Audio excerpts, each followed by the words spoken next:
Hello, everyone from the United States. My name is Jean Grover, and I am the Communications Director for U.S. Thalidomide Survivors, which is a nonprofit organization in the United States, and we are so thrilled to be represented here today. As we all know, we're all around 60 years old, and so for the better part of the last 60 years, the survivors in the U.S. have been, I have no other way to describe it except for in limbo. A popular myth in the media, and actually among most of our peers in other countries, is that thalidomide was not a United States problem. This is because, as many of you know, our FDA in the United States, the Food and Drug Administration, did not officially approve thalidomide for distribution. However, in anticipation of the FDA approval, which never happened, 2.5 million doses of thalidomide were handed out as samples to more than 1,200 US doctors. The result?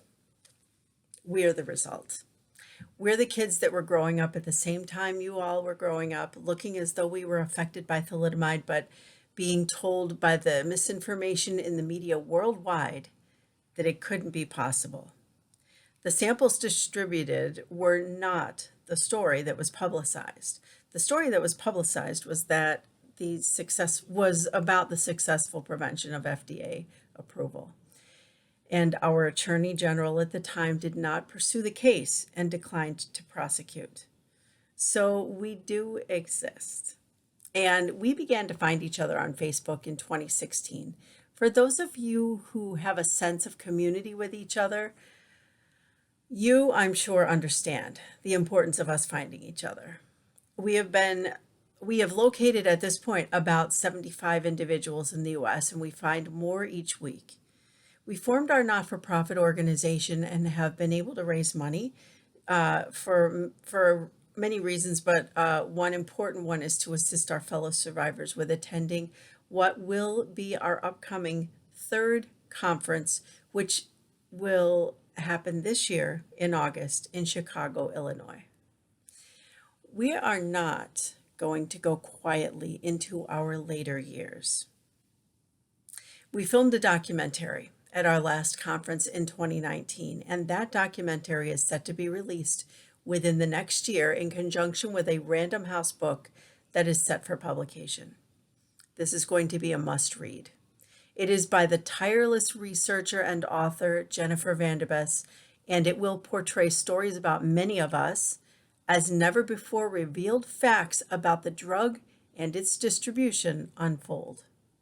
The title of the book is hot off the press. Are you ready? The title of the book is going to be Wonder Drug: The Secret History of Thalidomide. We don't yet have a publication date, but stay tuned. We also have action items planned and a future goal of achieving an assistance fund for United States thalidomide survivors. Like I said, we will not go quietly.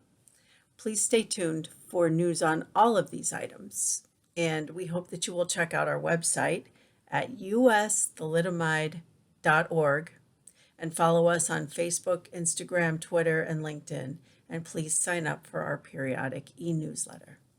And now, without further ado, I'm happy to premiere for you, for the very first time, the trailer for our movie, which is titled Thalidomide in the USA: The Forgotten Survivors. We hope you enjoy it, and thank you for having us today.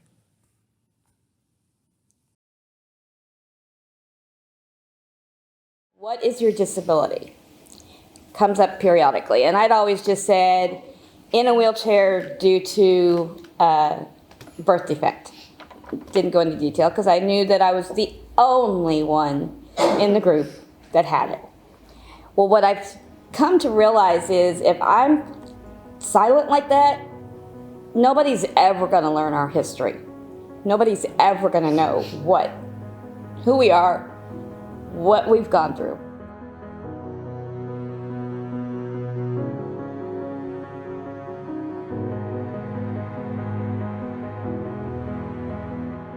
Thalidomide is really the Titanic of pharmaceuticals.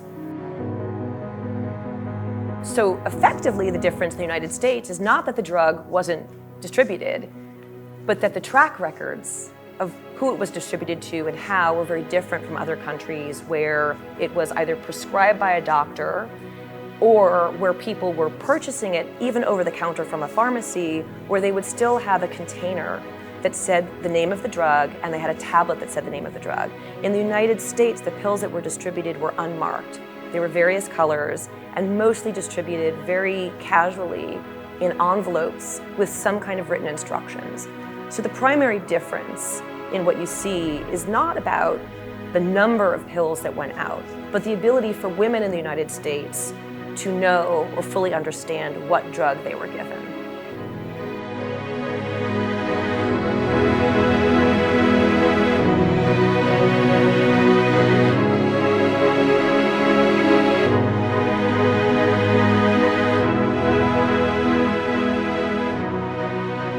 I think it's time to set our story straight and let the world know that we do exist. The US did not escape the thalidomide tragedy. It just got forgotten. And I guess we're the forgotten, neglected American thalidomide survivors.